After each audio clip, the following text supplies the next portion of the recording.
Recognized for 2 minutes. I thank the gentleman for yielding and appreciate his leadership on this issue. I rise in support of H.R. 4315.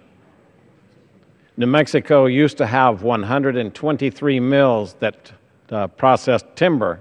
Today, that number is 0 because of an Endangered Species Act, or an endangered species called the spotted owl. Now, 20 years after declaring the spotted owl to be endangered because of logging, last year, the U.S. Fish and Wildlife Service came out and said, oops, we made a mistake. It's not the logging at all. We killed 123 mills in New Mexico. 85% of the nation's timber industry is gone because of a mistake. That sounds like the junk science that our opponents are arguing that we should be avoiding. Last year, a lizard was going to be named as threatened or endangered in my district, and an ad hoc committee of scientists came together.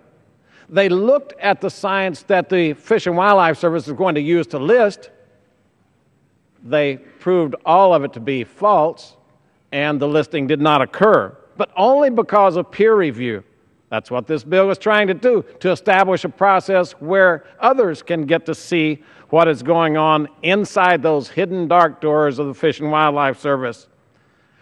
This year in New Mexico, lesser prairie chicken was listed as threatened, which is going to, again, put people out of jobs. Ben Tuggle, the Fish and Wildlife Service director in New Mexico, said they felt pressured by the lawsuits, not by the science, but by the lawsuits.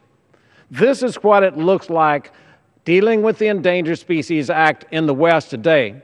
It kills jobs, takes away the future, takes away tax base, all for junk science that is currently being used by the department. This bill simply says, let's get some transparency, let's get peer review. I urge the members to vote for this bill. I yield back.